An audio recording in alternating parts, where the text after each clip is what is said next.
Hey guys, Shane here, so welcome to part 4 of my TAMIYA M8 Greyhound build.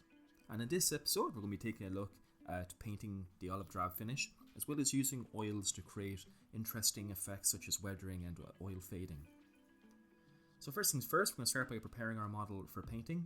So we're going to start by taking our model down into its sub-assemblies and masking off the interior.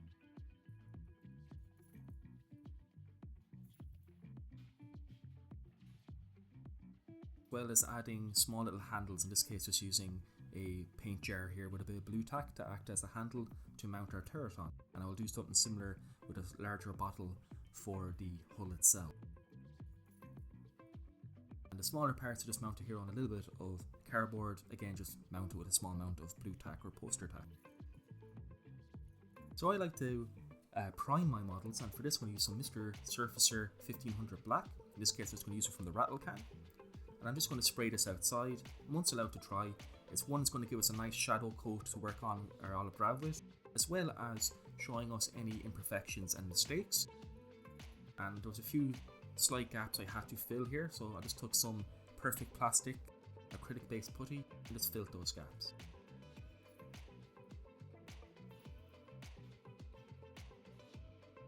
So moving on to the interesting part, which is how I do olive drab. So I like to use Vallejo's US Air Force olive drab as my base colour.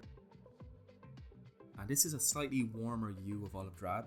They're slightly darker tones. The TAMIYA ones are a little bit more intense and darker, even though they're quite accurate to the real one. But I like this slightly lighter version. It just works well for adding highlighting later on and shadows. So using our black primer as our basing coat, so this gave us a lovely shading layer to add our olive drab on top of. I'm going to slowly start building up our olive drab colour.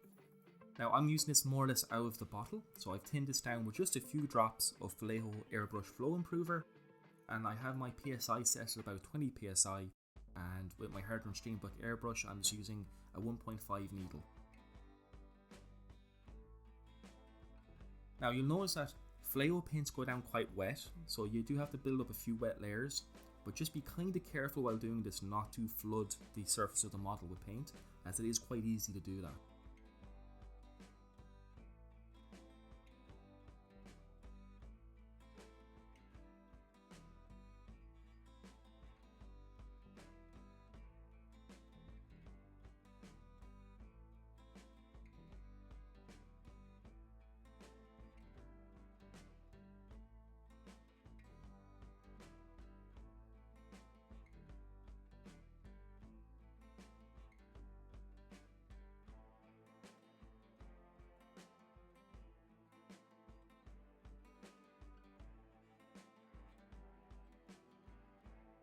I'm also going to ensure that the bottom of the vehicle gets a good layer of paint, just to ensure that there's no unpainted areas visible through the wheels. There's nothing worse when you have a vehicle on a display base and you can see that there's areas underneath the vehicle that aren't painted. I'm not going to go too crazy here, just going to make sure that any of the visible areas are going to be covered.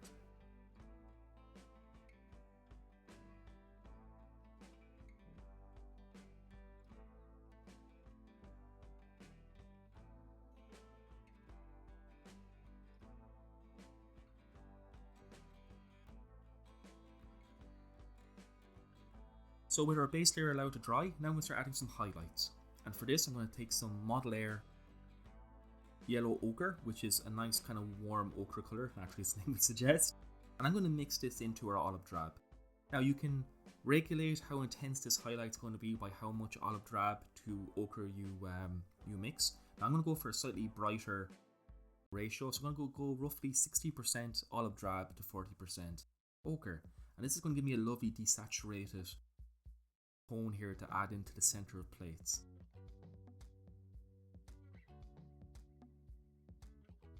And I'm just going to start picking out some details here just to add some of this lighter colour into the center of these areas. And it's just a way to help some of these details pop, because there's some lovely lines on the M8 Greyhound. So by just putting some edging with some of this colour, so not quite modulation where you're doing straight lines of sharp highlights, kind of mottling this into certain areas. I'm put it on the edges of certain places and into the center of other panels. It really doesn't matter how you want to do it, because you can give and take. If it's too bright, you can come back in with a little bit of olive drab into the mixture just to tone it back down and give it a light overspray.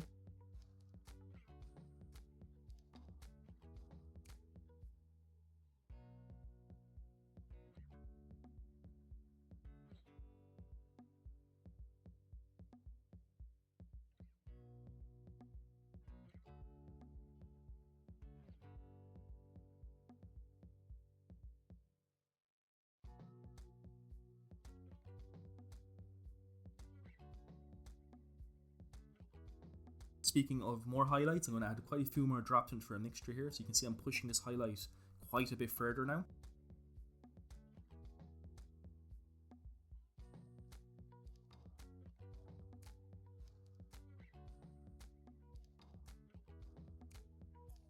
And I'm going to be quite careful with this colour now because this is quite a bit lighter. And I'm going to pick out very specific areas. So I'm just going to go with some of the centre panels here. Areas I really want to pop and highlight and draw attention to.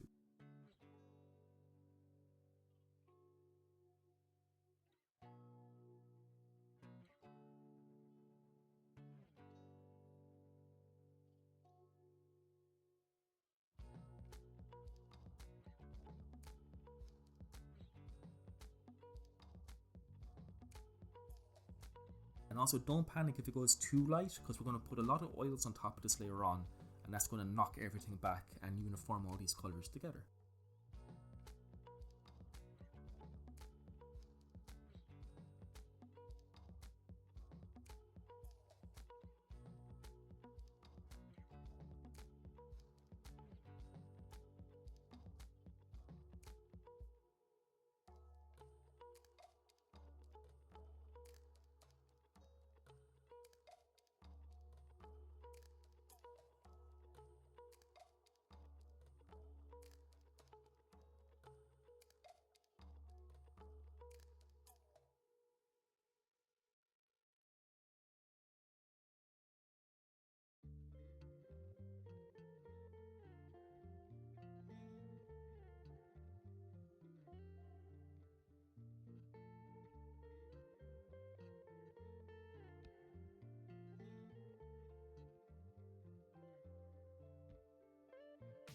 So now that I'm happy with the highlights, I'm just going to add some shadows, and for this I'm going to take our US Air Force Olive Drab and a little bit of Tire Black, mix them up about 50-50, and I'm just going to focus this into the underside of our M8 here, so just into these wheel wells and into the suspension and the running gear. That's just going to add a slightly darker hue just to create a little bit of shadow and also a little bit of wear and tear. Now we're moving on to the fun stuff, which is the oils. So for this we're going to be using quite a few different oils from 502 Octilon, which is the AK oil weathering line. These are fantastic colours, and I'm going to take you through some of the weathering techniques I like to do. So first we're going to do some oil filters, and I'm going to take first some ochre, take some olive green, some yellow, some medium blue, some magenta, which is like my favourite colour. You can do some cool things with Olive Drab with magenta, and some flat white. And with these colours I'm going to make some glazes, if you like, or some filters. So that means I'm going to take some Artist White Spirit, and I'm really going to put about 80% thinner to our pigment. I'm going to mix these up thoroughly, and you can see that I'm going to create some little tints. That's all they are, they're just tints of paint. We want this nice and transparent. I'm just taking a piece of paper here. What I'm going to do is I'm going to take some of our colour here, some of the magenta, and I'm going to remove most of the paint off my brush. I want my brush just to be slightly moistened with this colour, and then I'm going to start picking panels and painting these colours in. So I'm going to start picking individual components or panels, and I'm going to do one plate in one colour and another plate in another tint. And this is just a way of creating some subtle variation in the Olive Drab.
So when our filters have been allowed to dry, I'm going to start adding our decals. And for the decals, we're going to be using the kits ones. So the TAMIYA decals are pretty thick and notorious for being very easy to break and crumble apart. So we're going to be a little bit careful working with these. So I'm just going to start immersing these in a little bit of water, nothing fancy here.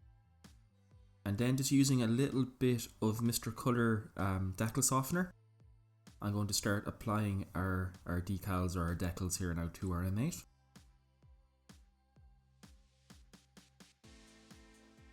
So I'm going to be using a mixture of microsol and microset, and then a little bit of Mr. Colour decal softener in certain areas too.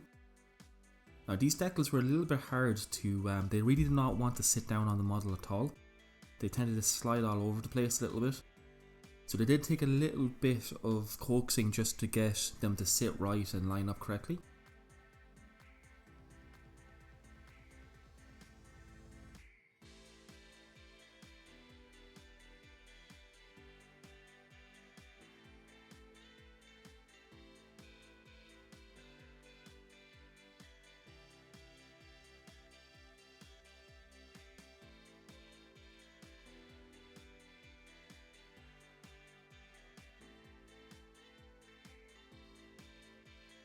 So with the decals allowed to set, now I'm going to start adding some dot filters. So again, we're going back to our 502 modeller's oils. And I've just decanted some oil paints onto a small piece of cardboard, which is going to draw all of the excess oil out of the oil paints and help them dry a bit quicker. So I'm going to start taking some dots. In this case, I'm going to start here by adding some dots of ochre. Just using an old brush here just to apply some dots.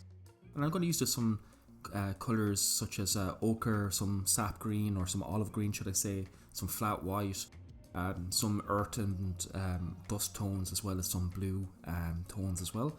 I'm just going to start dotting these on, and then just taking a brush that's been moistened in white spirit, I'm going to start pulling these dots in a downward motion, and this is going to create some lovely streaking effects. Now it looks very stark right now, but the more I work it back with my brush here, it's going to become subtler and subtler.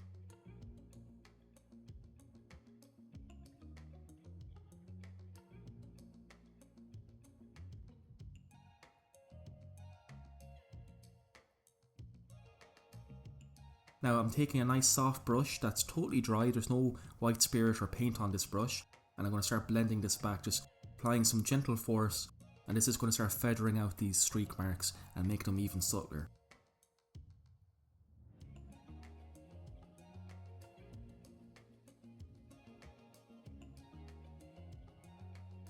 And I'm working in sections, I'm going to do the exact same process. So again, just put down my dots, and then taking a brush that's moistened in white spirits, I'm going to start pulling these dots in one direction.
So now that I'm happy with our dot filters, I'm going to start adding some pin filters, or some panel liner if you like.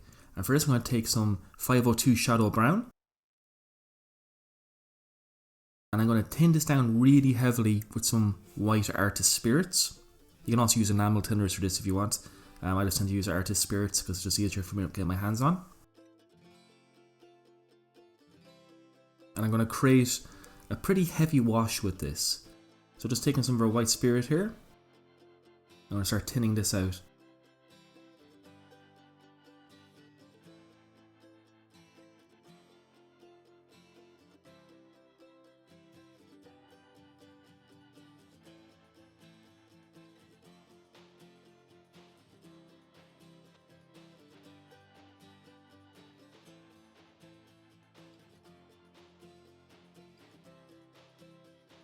So going to all our different panels, I'm going to start working this wash into our panel lines. And this is really cool, like once you start adding your panel line washes, that is when I always kind of find that the various character, or like the character of the model kind of becomes apparent. Because you're framing all these cool little details, all these different weld seams, all these different bolts, different components that are welded on that have got an edge or got a little bit of sunken or scribed detail. So you're really just making all these different and interesting little details pop.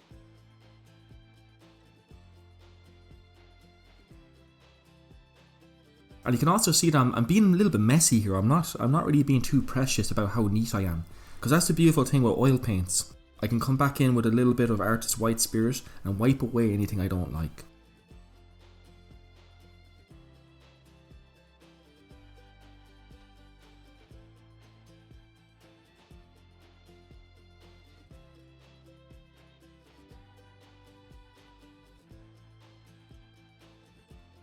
So it does take a little bit of time, but I just work again in small little sections, and I just start picking out different details. So here I'm just adding some to the toe hitches here, just around these weld seams that I added, just to make that detail pop out, as well as to these bolt heads.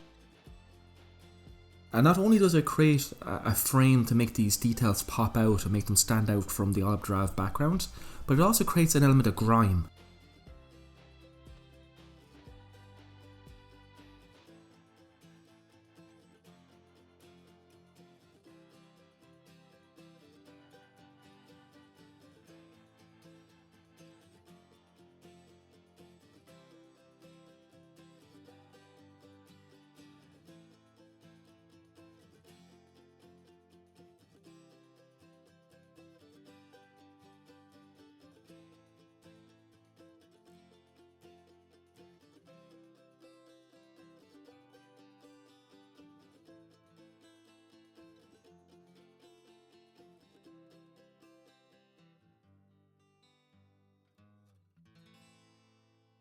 So it's looking very stark in places.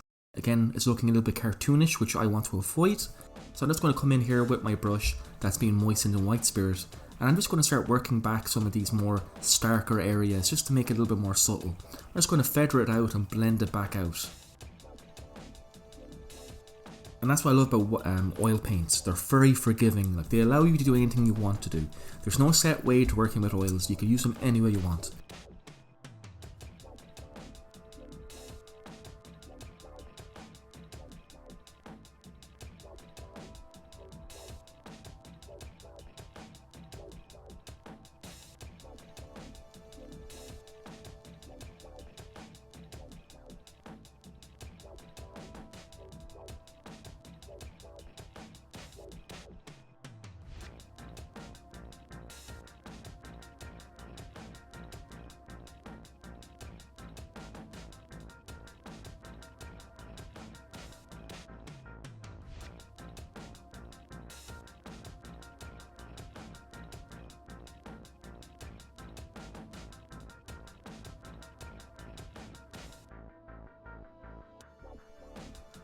Now we're moving on to the third. So again, I know I like to, so I put on a lot of cast numbering. So I'm just going to give those areas a small amount of our wash here, just to help draw the eye to those details. Again, it looks very stark, but once it dries, it will kind of subtle out a little bit, and we will blend it back a little bit more.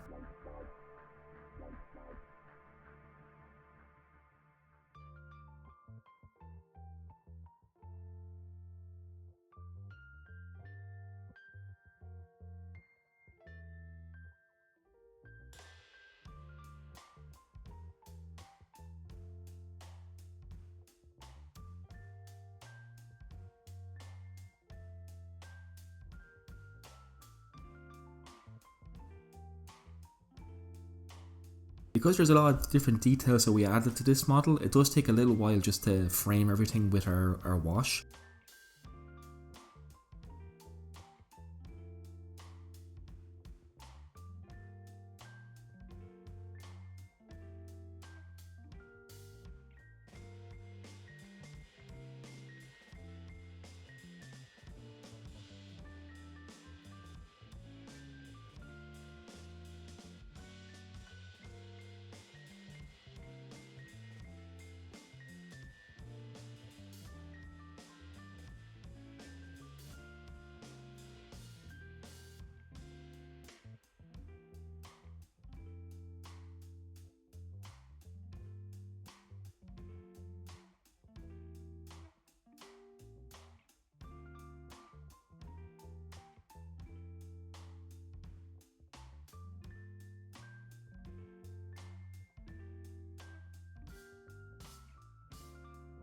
Now that our pin wash is allowed to dry, we're going to start adding our details.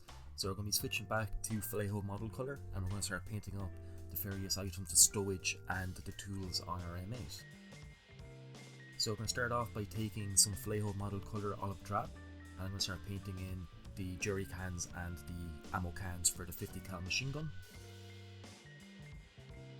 I've just thinned this down ever so slightly with a little bit of water on my wet palette just to allow the paint to flow a little bit more easily and just makes the paint a little bit more controllable. I'm also going to paint the antenna mount or the antenna mast mounts with Olive Drab as well. So I'm going to take some German camo beige and I'm going to paint in this tarp here that we made out of putty in the last video. And I'm just going to build up about 2 or 3 coats of this colour, as it's a little bit transparent, so it does take a few coats just to build up to a nice solid layer.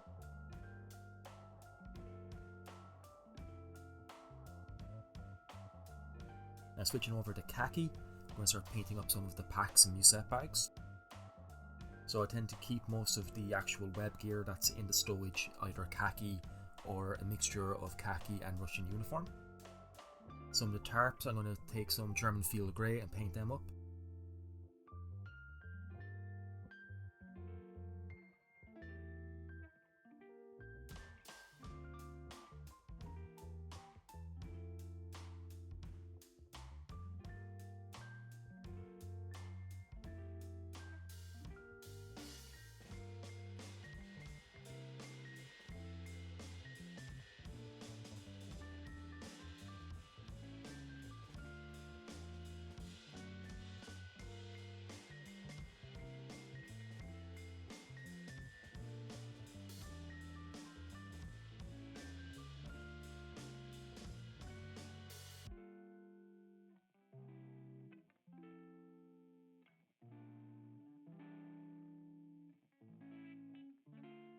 I was going to take some Russian uniform, again from Model Colour, and just paint up this bedroll here. Again, I've just thinned down my paints with just a little bit of water just to make them flow a little bit better and just give them a little bit better coverage.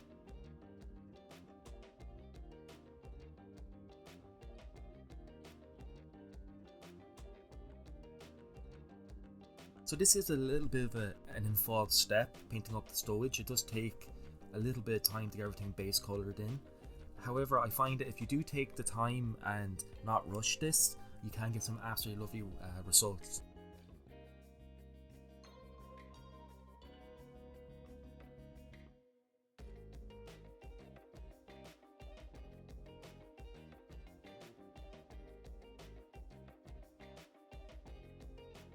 So for the spool here for the telephone wire, I'm just going to take some German grey and just carefully paint that in.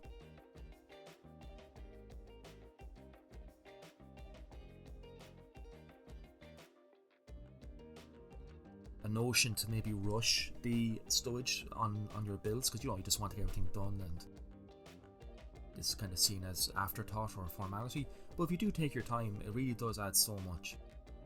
So now very carefully I'm going to come in now with some Model Air Steel. I'm going to apply it with a paintbrush straight out of the bottle, and I'm going to paint in the lenses for our headlights. So I'm going to be very careful with this colour. I don't want to get this anywhere other than the areas that we want, as steel colours can cause a lot of problems if you get them to areas you don't want them.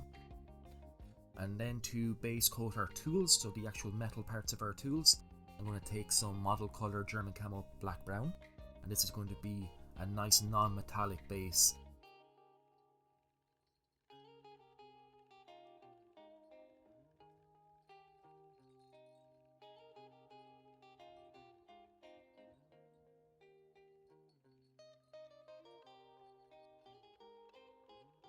And then for the wooden handles, I'm going to take some model color deck tan. I'm going to build up this in a couple of layers, because just like the beige, this is a little bit transparent, so it does take about 2 or 3 coats just to get a nice solid and consistent layer.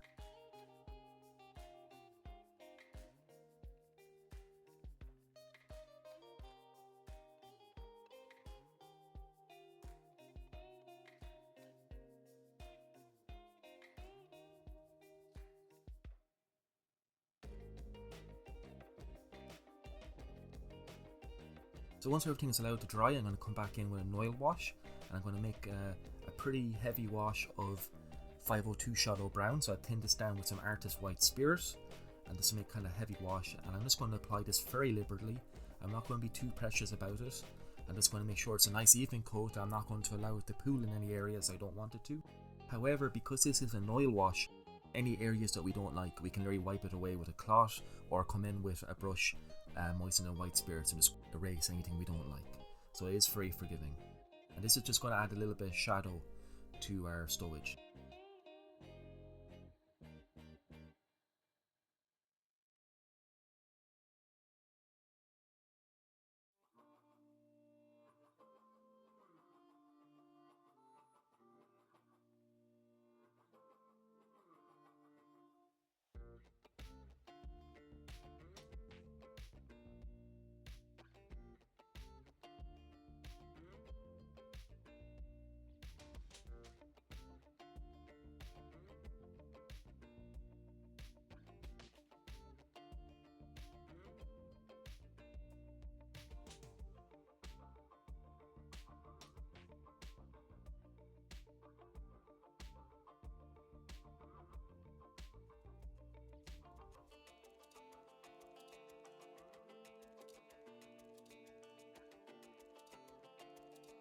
And with our wash allowed to dry, now we're going to start adding our highlights.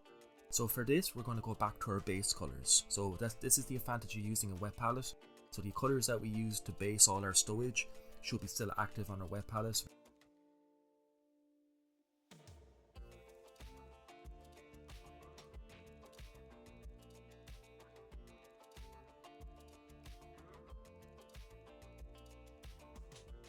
So I'm going to go back to our base colours and start applying them onto the most raised details on our stowage, and we're going to start building up our highlights from there. So again, this is going to take a little bit of time, but it is worth the effort.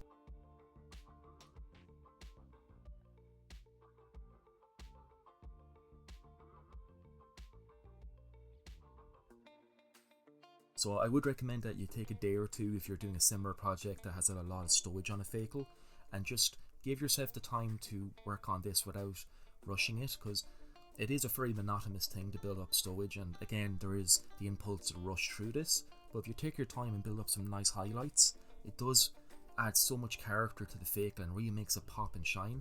So I would recommend trying to give yourself the time to actually do this, and do it in a way that doesn't drive you mad. So don't rush this step, I would find, because the effect is well worth the effort in the end.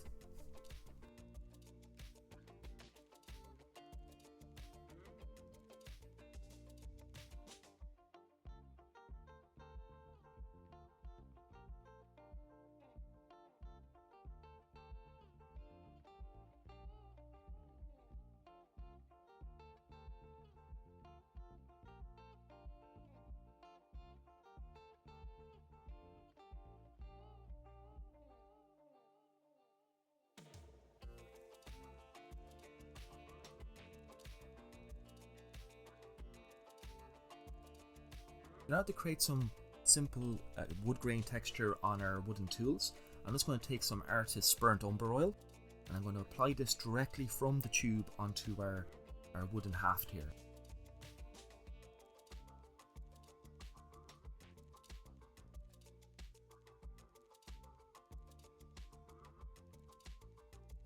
And then just taking a brush that's been moistened in white spirit, I'm just going to start stippling and pulling the oil paint up and down the length of the haft here, and that's going to create a very simple and effective wood grain pattern.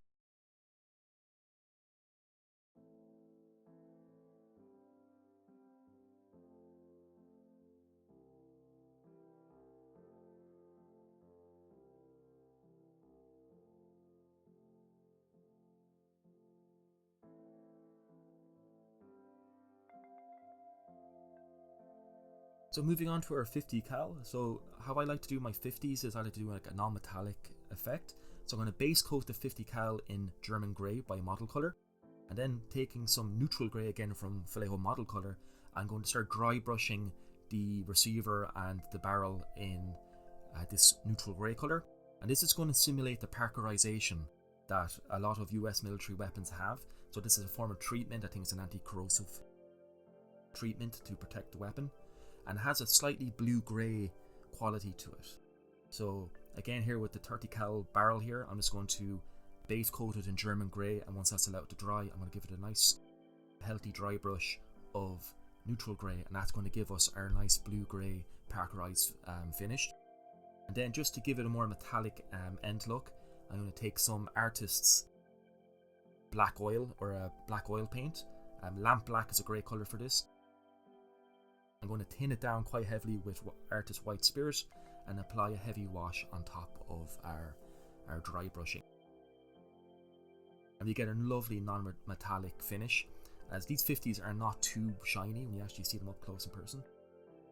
So now we'll start adding some basic chipping effects. Now I'm not going to go too mad at it in chipping, but I'm going to add some chips here now to the jerry can, so that I just felt it needed it just to make it more interesting. And I'm just going to take our olive drab colour and mix a little bit of German beige into the mix, just to make a slightly lighter colour. And using a sponge and a fine brush, I'm just going to add some random chips. One of the other areas I decided needed a little bit of chipping are the crew hatches. And again, I'm just taking a piece of scrap sponge here and taking a little bit of Vallejo Model Colour German Camo Black Brown. I'm going to start stippling some of this onto the edges of our crew hatches here. Because there's enough contrast in the paint, I don't really need to add any other layers of lighter chipping to make it pop. So I'm just going to apply this straight on, and this is just going to simulate a small amount of wear and tear on the hatches. So now we're moving on to actually assembling our sub-assembly, so we're almost there now. Now the nice thing with Vallejo colours is they don't disintegrate when you put glue near them. If you do this with a TAMIYA paint, I find that actually just breaks apart. The paint does not react well with glue. However, this latex-based paint seems to actually hold up really well when it comes into contact with cement or glue. So I'm just going to use a small amount of quick dry extra thin and very carefully just tack all these items in place.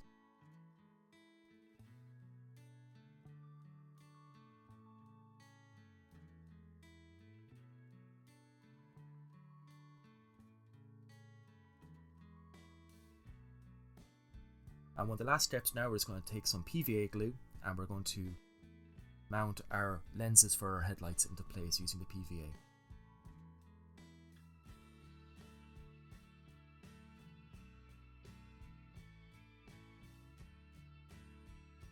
And there you have it, guys.